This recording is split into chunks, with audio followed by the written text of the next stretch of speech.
Les titres principaux. La principale conférence nationale consultative de l'Éthiopie se tiendra ici à Addis Abeba le 8 juillet 2018.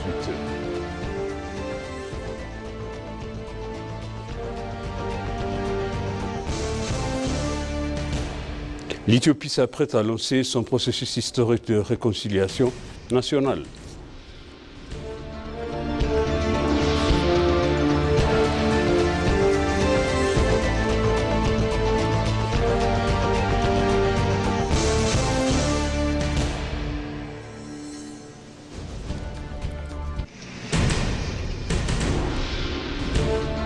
Bienvenue chers téléspectateurs sur ABC, c'est moi Zalal Morkana avec le journal et on s'excuse pour le retard. Un grand nombre de personnes, y compris des femmes et des enfants et des jeunes, participent au programme qui se tient sur la place Cross sous le thème l'Éthiopie conseille. Actuellement, les participants au concours participent à un exercice commun préparé avant la course. La principale conférence nationale consultative de l'Éthiopie se tiendra à Addis Abeba le 8 juillet 2018 et des représentants du public locaux et étrangers assistent également au sommet et arrivent ici à Addis Abeba. Les représentants du public conseilleront également sur 8 grands points de l'ordre du jour, y compris la corruption, la bonne gouvernance et la consolidation de la paix. La course de 5 km a été suivie par le vice-président du comité permanent des affaires démocratiques de la Chambre des représentants du peuple, M.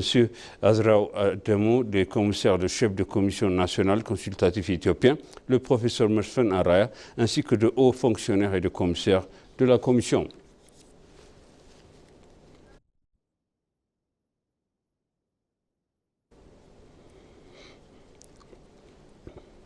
L'Éthiopie s'apprête à lancer son processus historique de réconciliation nationale alors que la Commission éthiopienne pour le dialogue national entame ses séances d'orientation destinées aux participants en vue de la conférence principale dont le coup d'envoi est prévu le 15 juillet 2026 à Addis Abeba. Cette séance d'orientation préalable au dialogue vise à familiariser les participants avec la méthodologie du dialogue, leurs responsabilités, les processus de discussion, les principes directeurs qui guideront le processus. C'est seulement lors du programme d'orientation.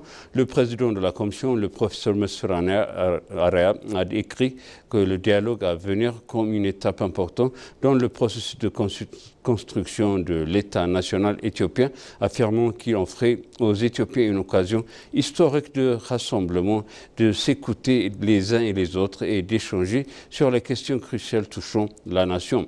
Il a ajouté que cette plateforme permettrait aux citoyens de débattre de sujets liés à la paix, à la construction de la nation, aux droits de l'homme et au développement social. Le professeur Mesfen a souligné que toute comme l'unité a joué un rôle central dans l'affirmation de la souveraineté et de l'identité nationale de l'Éthiopie. La volonté de discuter d'ouverture et de griffe de longue date reflète un engagement collectif à surmonter les défis par le dialogue et le consensus.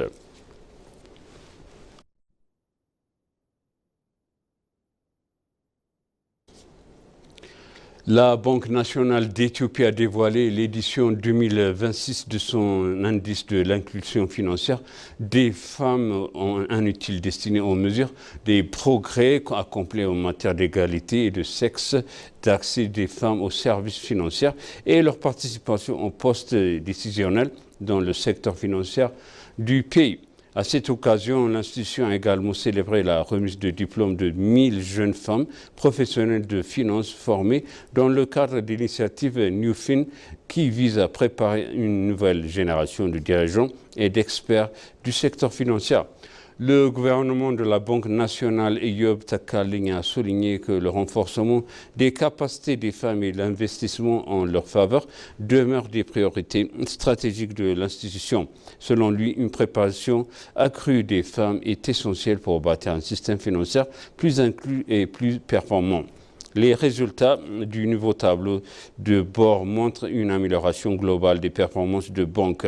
Des progrès nationaux ont été enregistrés dans la mise en disposition des nouveaux crédits et dans le développement des solutions financières innovant en favorisant l'entrepreneuriat féminine. Toutefois, le rapport met également en évidence plusieurs défis persistants. Le volume de prêts accordés aux femmes reste insuffisant et leur représentation au plus haut niveau de direction demeure limitée, ce qui constitue un obstacle majeur à une véritable égalité dans le secteur. La banque prévoit ainsi de former de plus de 100 000 personnes au cours des 3 prochaines années, avec un objectif d'au moins de 70% des femmes parmi les bénéficiaires.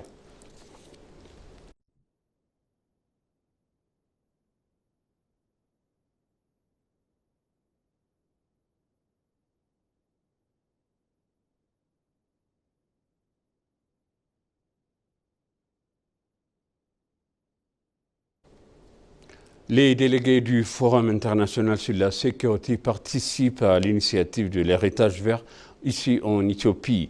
Les délégués du Forum international de la sécurité ont pris part à une cérémonie de plantation d'arbres dans l'enceinte de la Chambre des représentants du peuple éthiopien, marquant ainsi leur contribution à l'initiative nationale de l'héritage vert. Parmi les participants figuraient Robert Pinteger, fondateur et président du Forum parlementaire sur le renseignement de la sécurité, accompagné de plusieurs membres de la délégation internationale présente en Éthiopie dans le cadre du Forum.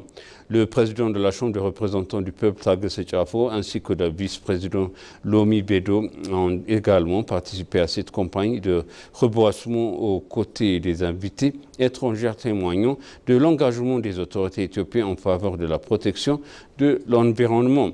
Selon les formations communiquées par le Parlement, cette initiative constitue une occasion remarquable dans les conjuguer les échanges sur les questions de sécurité et de politique publique avec une action concrète en faveur de lutte contre le changement climatique. Elle a également permis à la communauté internationale de prendre part directement aux efforts déployés par l'Éthiopie pour promouvoir la restauration des écosystèmes et le développement durable.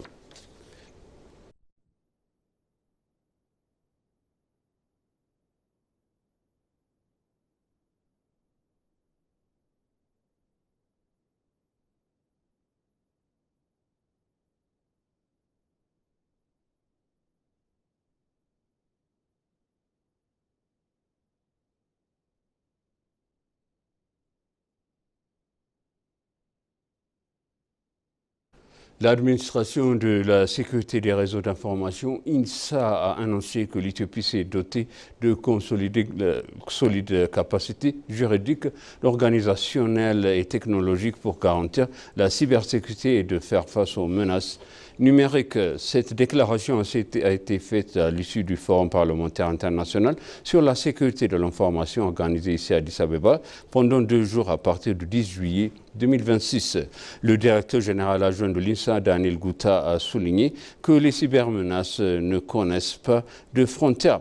Il a insisté sur l'importance d'harmoniser les cadres juridiques internationaux et de renforcer la coopération entre les États afin de prévenir efficacement le cyberattaque. Selon lui, les pays doivent adopter les législations compatibles et mettre en place des mécanismes de collaboration pour protéger leurs systèmes numériques et leurs infrastructures critiques. Daniel Gouta a également indiqué que l'organisation de ce forum témoigne de la capacité de l'Éthiopie à accueillir des événements internationaux d'envergure et contribuer au rayonnement de son image sur la scène mondiale. Les discussions ont porté sur les utilisations de l'intelligence artificielle, la cybersécurité, la protection des infrastructures critiques, la lutte contre la traite des êtres humains et d'autres défis internationaux majeurs.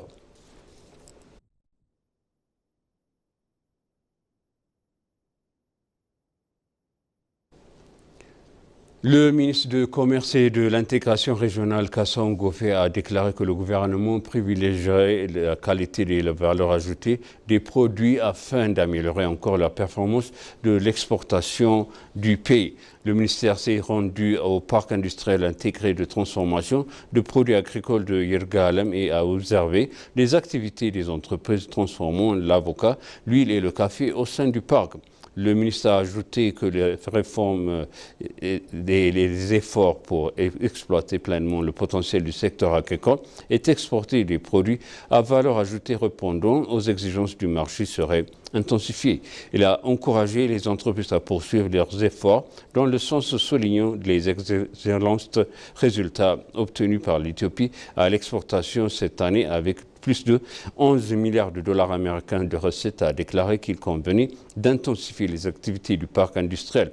Il a également mentionné que les efforts déployés pour consolider les résultats obtenus par le pays dans le domaine de produits dérivés étaient encourageants.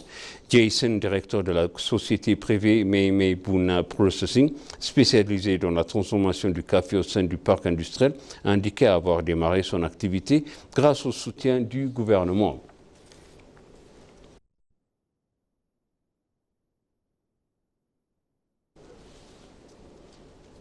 La police fédérale d'Éthiopie a remis des ambulances ainsi qu'un appui financier d'une valeur de 2 millions de bières au centre de Mécodonia d'assistance aux personnes âgées et aux malades mentaux. Le commissaire général de la police fédérale Dambalash Gabra-Mikael a accompagné des hauts responsables de l'institution s'est rendu au centre afin de mettre officiellement ses dons.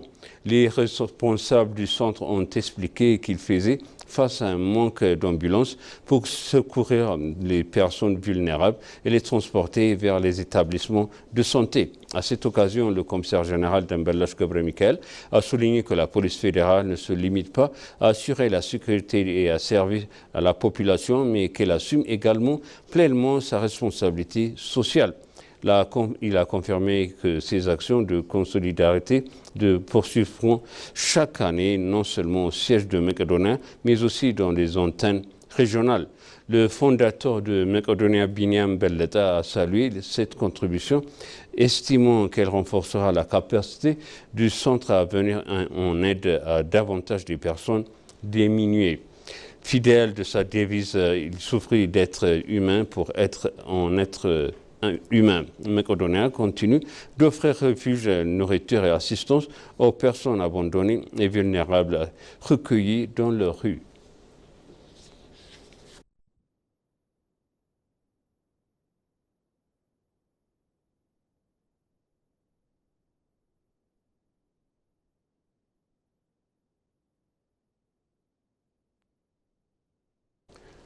Le programme Héritage Vert joue un rôle majeur dans la protection durable de l'environnement et de la restauration des écosystèmes selon le directeur général de l'autorité éthiopienne de protection de l'environnement, de l'ingénieur Lelis Mem.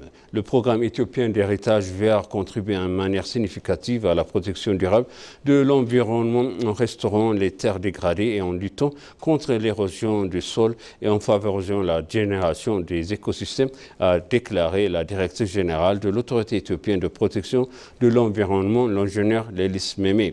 Selon les responsables, les programmes favorisent les recherches de nappes phréatiques, réduisent la pollution atmosphérique et contribuent à restaurer l'équilibre écologique. Il renforce également les résiliences climatiques de l'Éthiopie tout en apportant une contribution aux efforts mondiaux contre la lutte et le réchauffement climatique. Des arbres fruitières et autres espèces plantées améliorent la sécurité alimentaire, créeront des emplois, génèrent des revenus d'exportation et ouvrent des perspectives sur le marché du carbone. Par ailleurs, la promotion des espèces végétales indiquées permet de préserver la biodiversité, d'améliorer la fertilité des sols et d'assurer une gestion durable sur les ressources naturelles.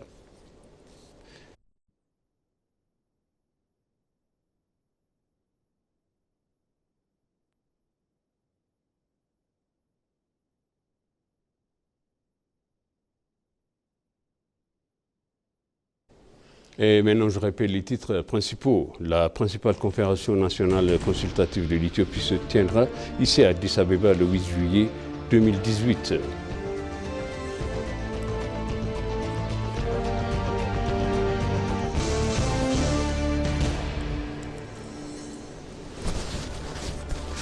L'Éthiopie s'apprête à lancer son processus historique de réconciliation nationale. Chers téléspectateurs, ainsi s'achève le journal. C'était moi Zalal Mourkana avec vous et je suis Timborsi de programme et bon week-end.